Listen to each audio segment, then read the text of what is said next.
Art movements are generally defined when a group of artists during a specific time tend to adapt a particular style with a common goal or philosophy.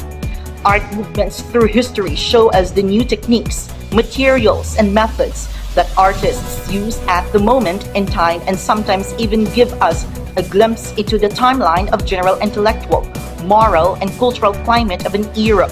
Further details will be presented in this next lecture. Let's all watch this.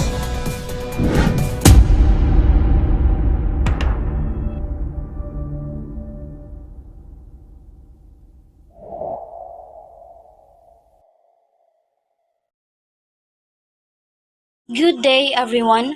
Today we will explore different art movements that have shaped the world of creativity. From cave painting to performance art, each movement brings a unique perspective to art, challenging traditional ideas and pushing boundaries. Before we start, let me introduce the lecturers for this topic. I am Evil J. Banate, your first lecturer. And we have Rakilo Gabriel Lubas for our second lecturer, John Lawrence Padan for our third lecturer, Maria Argeline Celiote for our fourth lecturer, and last but not the least, Shaina Marie Vergara for our fifth lecturer.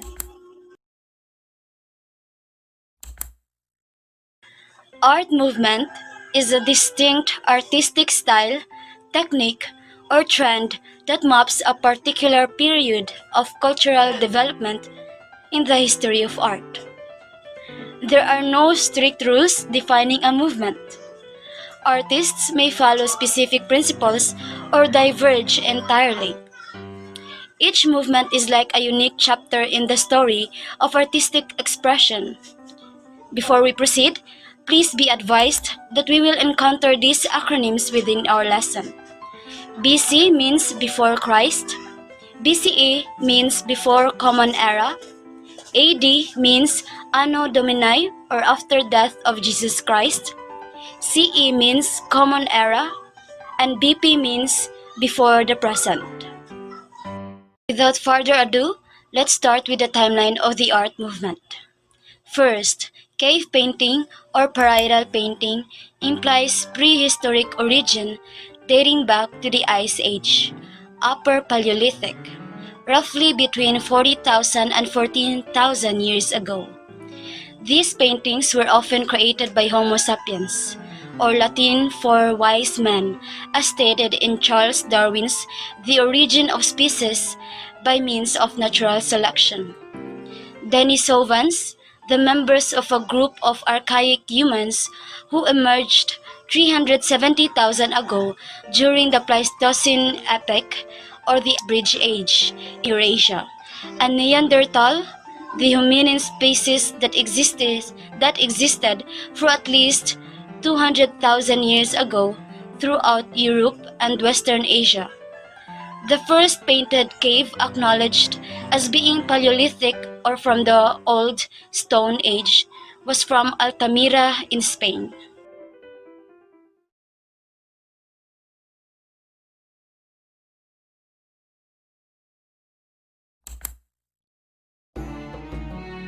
Next, ancient Egyptian art was produced by the civilization of ancient Egypt in the lower Nile Valley between the 6th millennium BC and 4th century AD, spanning from prehistoric Egypt until the Christianization of Roman Egypt.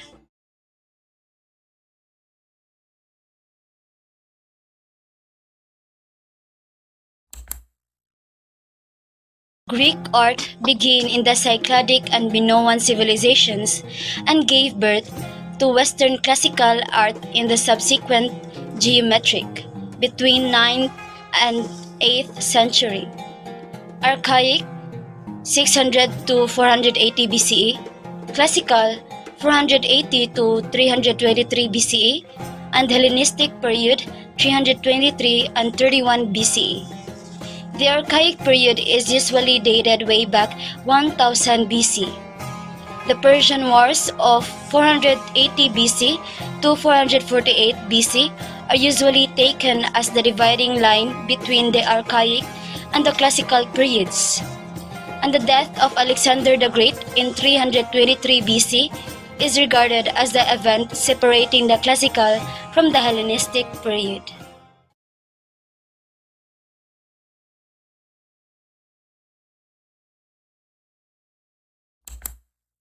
Moving on to the Roman art. Roman art lasts for almost 1,000 years on three continents, from Europe, Africa, and Asia. The first Roman art can be dated back to 509 BCE, with the legendary founding of the Roman Republic, and lasted until 330 CE, or much longer if you include Byzantine art.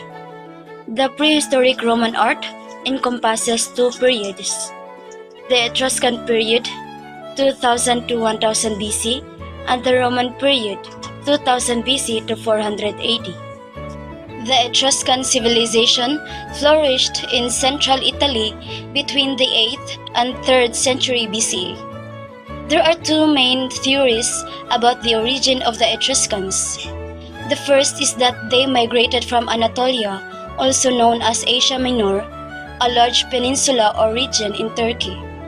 The other is that they were natives of Italy who gradually formed a distinctive culture.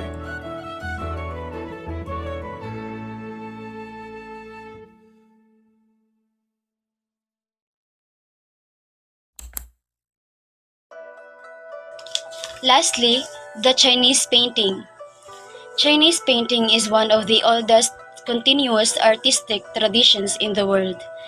They excavated colored pottery with painted human faces, fish, deer, and frogs indicates that the Chinese began painting as far as the Neolithic Age or the New Stone Age, about 6,000 years ago.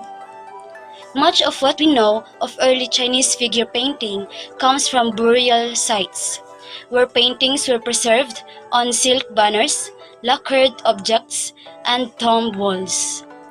Many early tomb paintings were meant to protect the dead or help their souls to get to the paradise.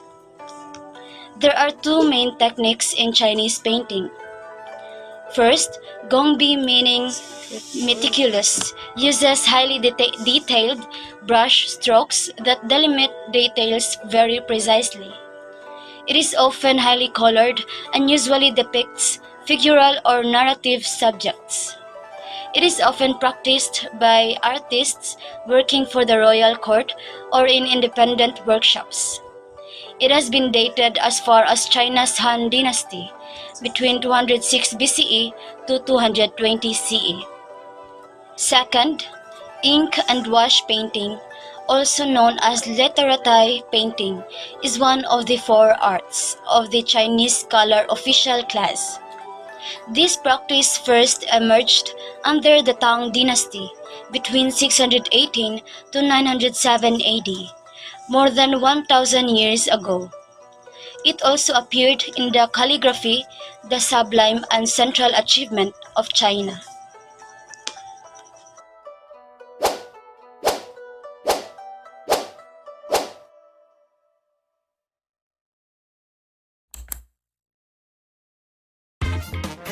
Good day, art enthusiasts.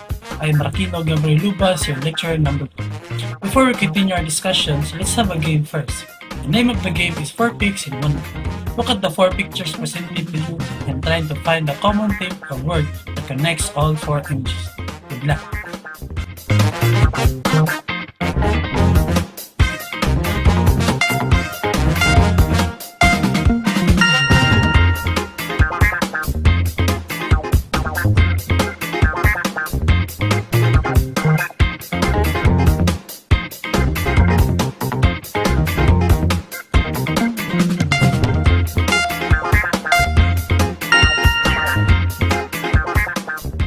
Very good. The answer for number 1 is Renaissance art, and the answer for number 2 is Rococo art.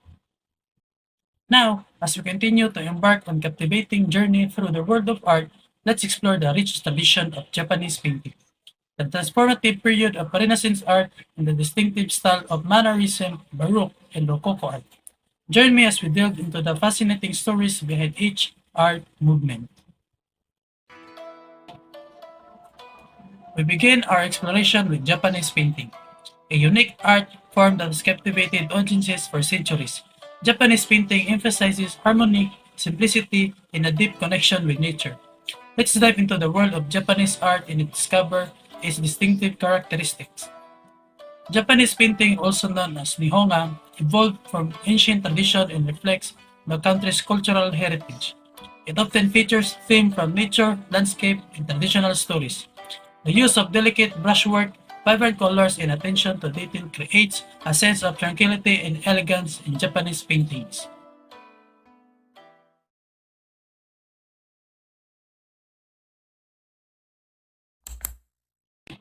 Now, let's travel back in the time to the Renaissance period, a time of remarkable artistic achievements and cultural transformations.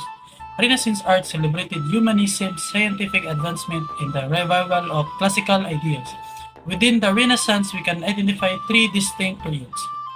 The early Renaissance, spanning in 14th and 15th centuries, witnessed a renewed interest in classical art and a focus of naturalism.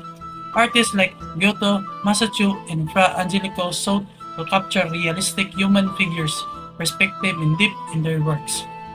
As the Renaissance progressed, the High Renaissance emerged in the late 15th and early 16th centuries, marked by the works of renowned artists such as Leonardo da Vinci, Michelangelo, and Raphael. This period showcased a harmonious balance of composition, idealized figures, and technical mastery.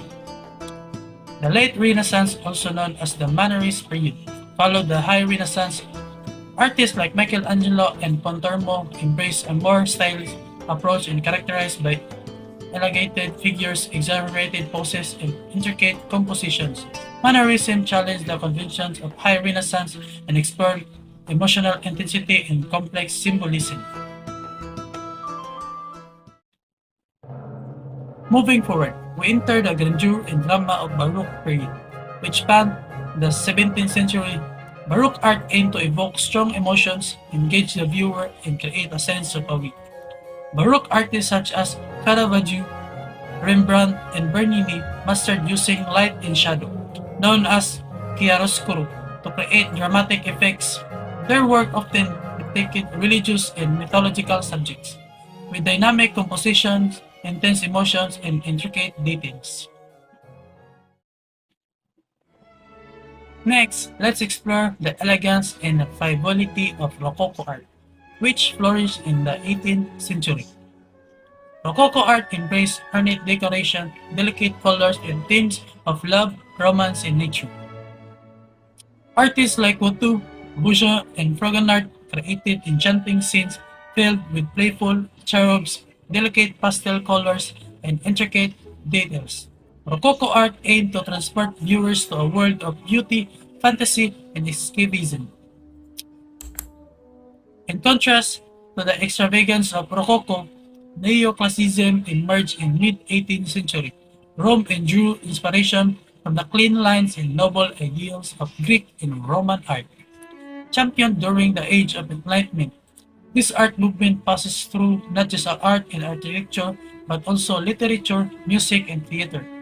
Neoclassical artists and architects sought to recapture the greatness of the classical world, favoring symmetry, simplicity, and forms inspired by Renaissance interpretations of antiquity. Lastly, Neo-Impressionism. This was coined by art critic Felix Fignon in 1886 and was founded by George Seurat.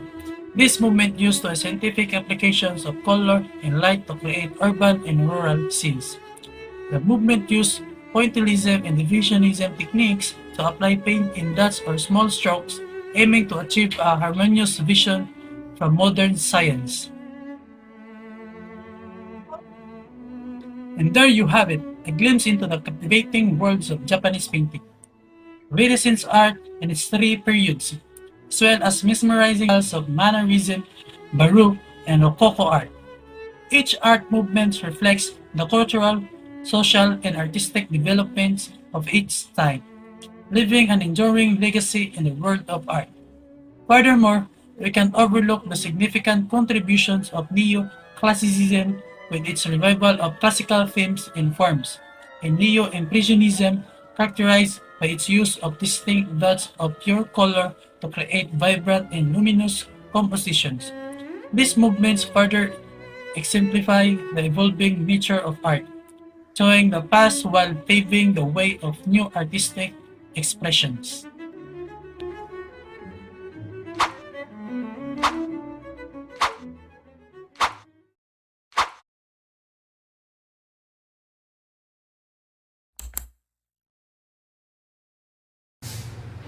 Hello everyone, I am Jan Lawrence Padin, your third lecturer.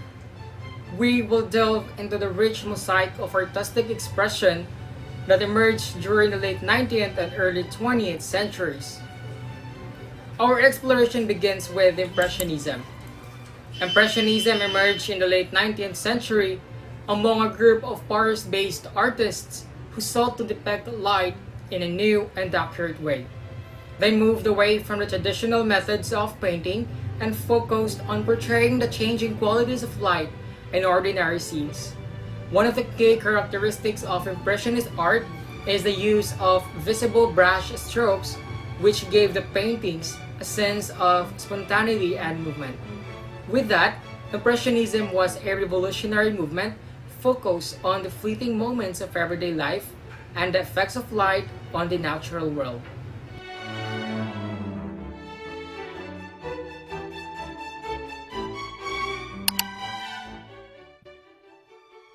From Impressionism, Post-Impressionism marked a significant departure from the Impressionist movement. Post-Impressionism emerged roughly between years 1888 and 1905. While Impressionism focused on capturing the fleeting moments of everyday life and effects of light, Post-Impressionism focused on the abstract qualities and symbolic content of art that often employed distorted images and bright, non-naturalistic colors to convey the artist's feelings and moods. Post-Impressionist artists experimented with bold colors, distorted forms, and expressive brushwork. Some notable artists are Paul Cézanne, Paul Gauguin, Vincent van Gogh, and Georges Seurat.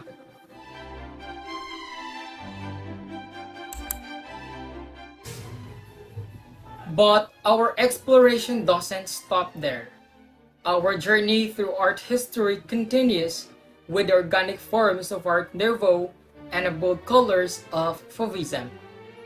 We will explore the emotional intensity of Expressionism and the revolutionary vision of Cubism and Futurism. Art Nouveau or New Art is known for its emphasis on natural forms and structures.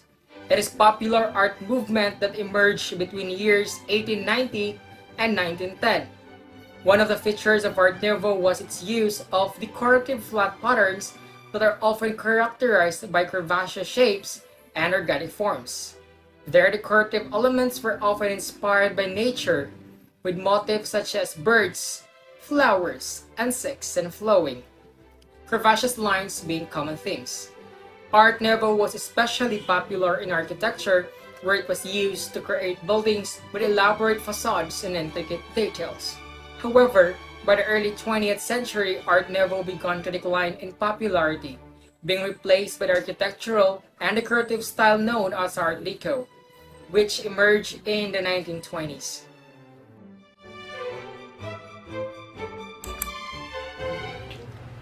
At a later time, Fauvism was an art movement that in the early 20th century started in 1905 in France and lasted for just a couple of years.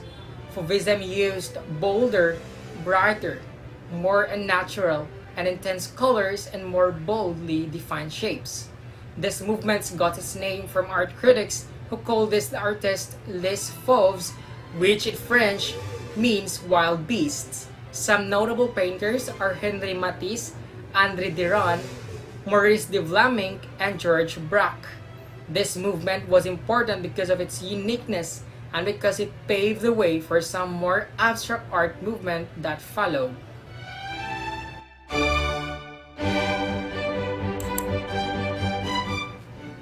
Next, Expressionism was an international movement of the early 20th century, and it was present not only in art but in architecture, theater, cinema, dance, and literature.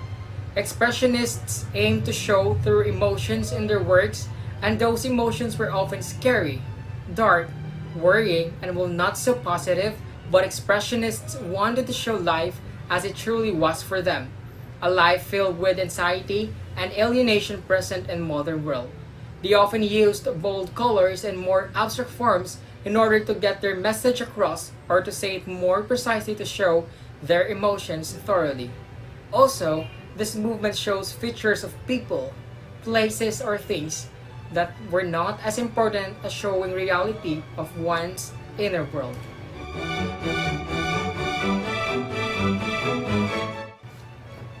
Following that, Cubism began in France in year 1907 as a response to a rapidly changing world shaped by technology, new inventions, and scientific discoveries. Cubist works deconstructed their subjects, breaking them down into geometric forms. This art movement presented objects from multiple viewpoints simultaneously, creating a new and multifaceted way of seeing. Some famous artists are George Braque and Pablo Picasso. Lastly, the Futurists were a group of artists who thought the world was stuck in a boring old-fashioned rut and wanted it to look forward by celebrating innovation, modernity, and speed. Futurist artists used blurred lines, overlapping images, and sharp angles to convey a sense of motion. Subjects included automobiles, motorcycles, and railroad trains, subjects that expressed the explosive vitality of a modern city. In that case, they wanted to say goodbye to tradition and hello technology.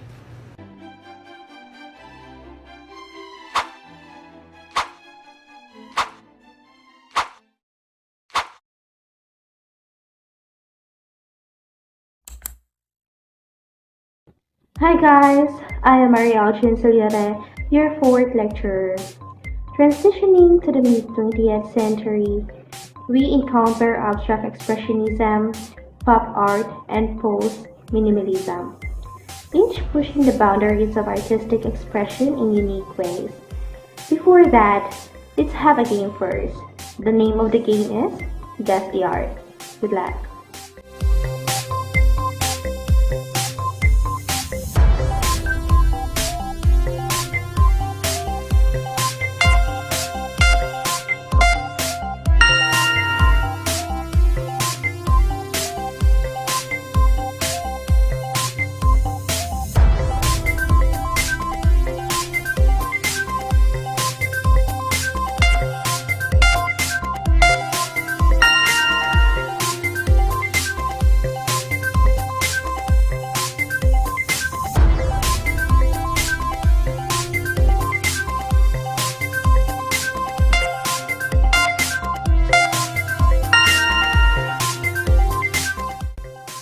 Alright, so for the answers, number 1 is Expressionism, and number 2 is Optical Art, number 3, Pop Art. Congrats! Accordingly, abstract art doesn't depict reality. It captures the artist's ideas and emotions about the subject. The word abstract itself means to separate. Unlike traditional art, abstract art focuses on elements like texture, shape, and color, rather than realistic forms. This movement extends to sculpture as well, where artists prioritize form and texture over replicating real-life objects. Some notable artists are Konstantin Bergskusi, Gerhard Richter, and Joan Mitchell. We can see variations within abstraction, such as distortion, where the subject is warped or twisted, and elongation, where the subject is stretched out. Moreover, in the middle of World War I's chaos, July 20th, 1914 till November 11th, 1918, a new artistic movement called Dadaism emerged. This art movement was born in a Zurich nightclub in year 1916. The name Dada is a French word which means hobby horse, and was deliberately chosen because it was nonsense. Origin by anti-war sentiment, Dadaists rejected everything: war, materialism, established art, seeking entirely new ways to express themselves. As Andre Breton said, Dada was a state of mind, a desire to break free from all constraints. In the words of artist Jean Arp, Dada embraced the nonsensical, the unnatural, aiming to dismantle what was considered reasonable or artistic. Let's start with Surrealism. Surrealism began in Paris in year 1942, led by Andre Breton. It sees art as a way to fight against the problems and limitations in society. Unlike some other movements, Surrealism isn't just about what you see on the surface. It's more interested in what's going on in people's minds. Like dreams or thoughts they might not even realize they have. Surrealist art often tries to shock people with strange or even images to make them think about deeper truths. Moving on, we encounter constructivism, which started in Russia in the early 20th century. It's different from surrealism because it's focused on fixing problems in society rather than exploring the mind. Artists in this movement try to show the bad things happening in the world and suggest ways to make them better through their art. Next, we explore the style, or the style, which started in the Netherlands way back 1917. This movement is all about keeping things simple. Artists use basic shapes and colors like black, white, and primary colors to make their art. They want to strip away all the extra stuff and show just the most important parts. Moving to post-World War II New York, abstract expressionism came about in New York after World War II, September 1st, 1939 to September 2nd, 1945. It's all about big, bold art that's more about emotion than anything you can see in the real world. Artists like Jackson Pollock made huge paintings with lots of colors and wild brushstrokes. Let their feelings guide their work. Optical art or op art plays tricks on your eyes. Artists create patterns and images that seem to move or change when you look at them. They often use black and white to make these effects stand out. Transitioning to the 1950s and 1960s, we encounter pop art, a movement that celebrates mass culture and consumerism. Artists like Andy Warhol and Roy Lichtenstein incorporate imagery from advertising, comic books, and everyday objects into their works, blurring the line between high and low art. Pop art challenges elitist notions of art, embracing irony and mass production techniques.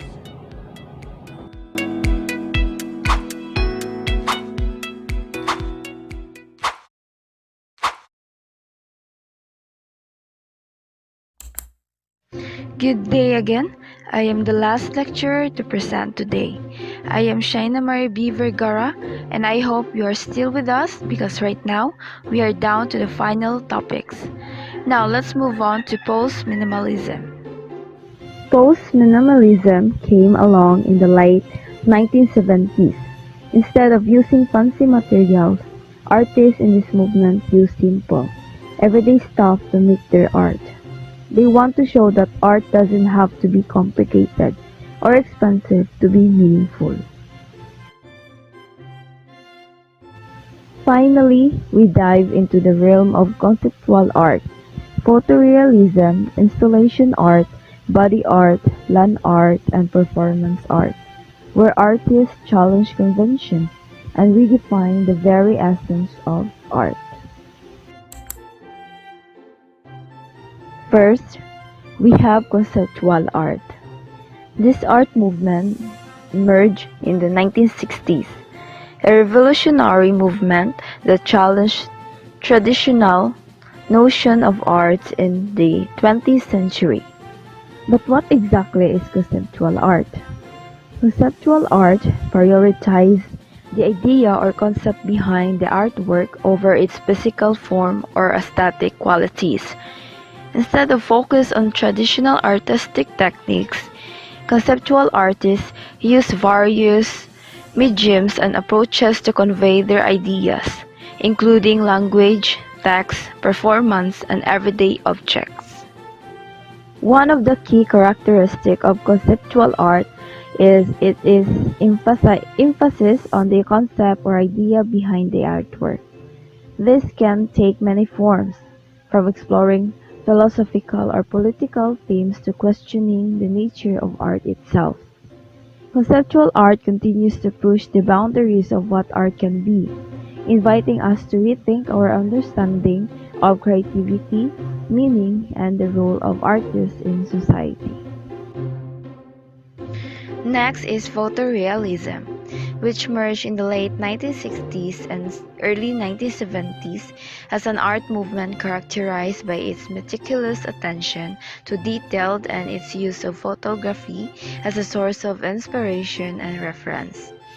Photorealist artists sought to create highly detailed and hyper-realistic paintings that faithfully reproduced the appearance of photographs, often depicting mundane or banal subjects with extraordinary precision.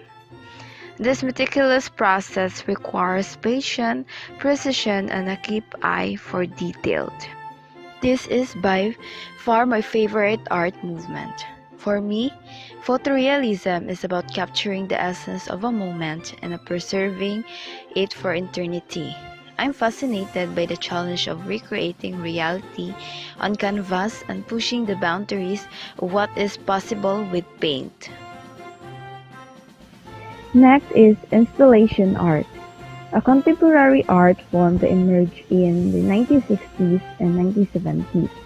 This type of art transforms spaces into interactive, multi-sensory environments.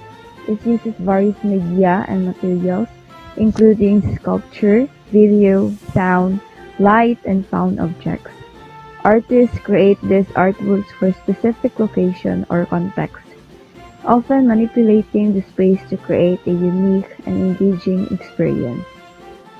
Installation art challenges us to see the world in new and unexpected ways, inviting us to question our perceptions and engage with our surroundings more deeply. It is a powerful reminder of a transformative power of art. Let's move on to body art. The art movement emerged in the 1960s and 1970s as a type of art that focuses on the human body as both the medium and the subject of artistic impression.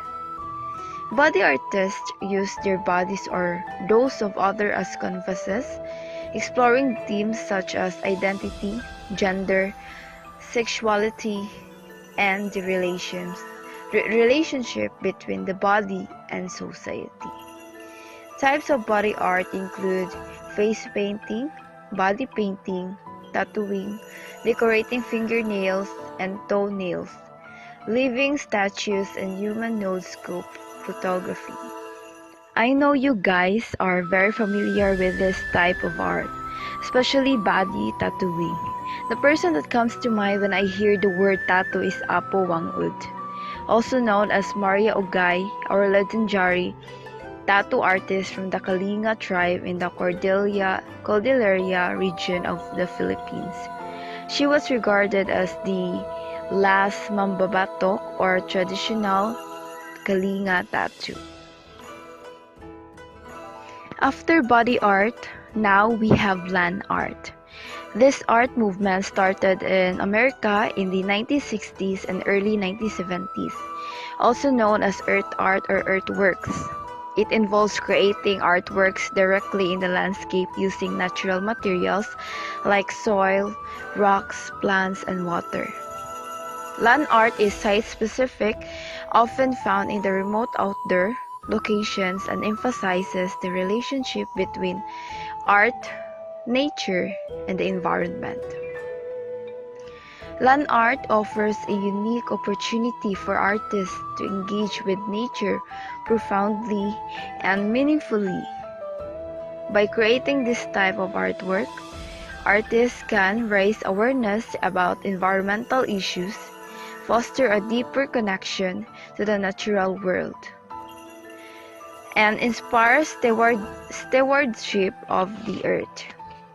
This art challenges us to reconsider our relationship to the natural world and to recognize the beauty and significance of the earth's landscapes. The last item on the list is performance art. This art form emerged in America in the 1970s, a form of artistic impression where an artist uses body, actions, and other elements to convey ideas or concept to an audience. It is typically live, unfolding live in front of an audience. Artists often explore complex themes such as identity, gender, sexuality, politics, history, and culture, and incorporate elements from other disciplines like theater, dance, music, and visual arts. Notable performance artists include Yves Klein, Hermann Nietzsche, and Rudolf Schauer-Skulger. For me, performance art is about embodying an idea or concept and communicating through movement, gesture, and interaction. It often draws inspiration from personal experiences, social issues, and the human condition, using the body as a vessel for artistic expression.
Thank you, Group 2 from BS Math 2-A.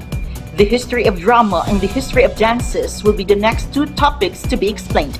When we come back after the break, stay tuned.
all I